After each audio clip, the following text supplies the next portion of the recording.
I know that for me as an entrepreneur, I love what I do every day. I love it. I know it might sound weird, but I love harassing you. I love coming to conferences like this. I love what I do. And I meet so many people that are in like a soul-sucking, just over broke job. Yes. You know, where they hate it.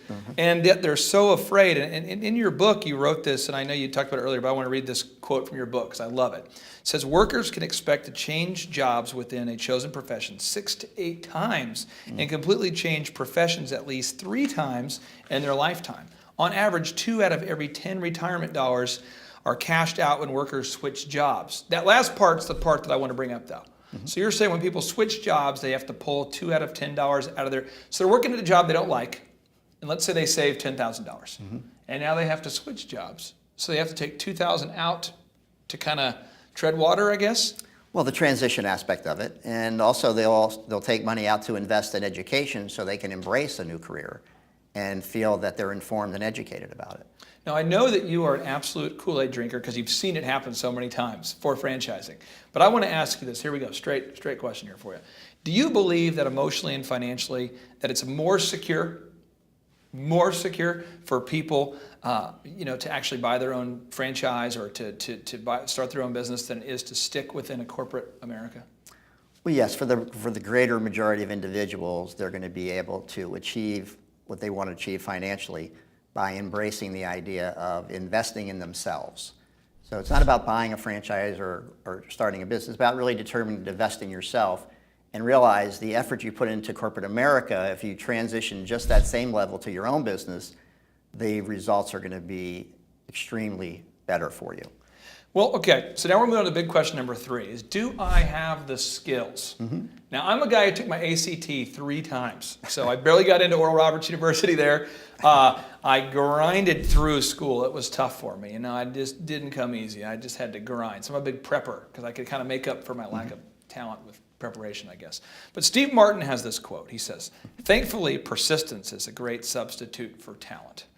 So in the world of franchising, do you believe that most people can be successful as a franchisee with a good work ethic and a very limited number of skills? Absolutely. It's really not about skills. You know, the desire we talked about is important. The willingness to adapt and adjust to a new set of habits. You know, our current winning formula is the habits we developed that got us where we are. We're going to adapt a new set of habits to go on from there. Skills is really just part of what you're going to receive from a standpoint of that franchise model. And it may not be the skills for the owner unless you buy yourself a job and you become your own employee in a franchise, which some people do. I met a guy last night. I met a dude last night. I'll keep it very general, but I met this guy, and he has started some franchises, built them, and then sold them, and this is kind of his deal. And he was explaining to me, he says, if someone will just buy a franchise and sort of turn their mind off for the first 12 months and just follow the rules. He's like, just follow the systems, but you're working for yourself now. You're building your own income, your own lifestyle, your own wealth, your own equity. If you just follow it, he's like, I don't really see how in many franchises you won't be significantly ahead of where you are if you're working at a different job. Do you believe that? I mean, is it just like turning on the off switch and just saying, I'm going to follow the system that I just bought, and I'm going to do it for myself this time? Is that what it's all about, really? Or? It's basically that simple, but it's not easy. And even for our own franchisees, when we bring them in, the thing we tell them day one is the hardest part for you is going to be accept the fact that you need to spare us your brilliance for the next 6 to 12 months. That you really just need to apply the model and not bring some of your wisdom and brilliance from your past winning formula into the new winning formula. As long as you do that and just use the Nike principle and just do it, follow that system, there's very rarely anyone, we've never had anyone in our franchise systems fail following the business model.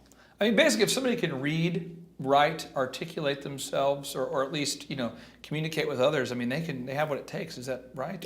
Or in some cases where they may not have all those abilities or skills, they're going to be in a system that's going to allow them to recruit and hire and train individuals that will have those skills. So don't look at it just from your own skills or your own unique abilities. You're developing a team and you're bringing in the right people that are going to meet the needs of that franchise, and that franchisor is going to guide you through that.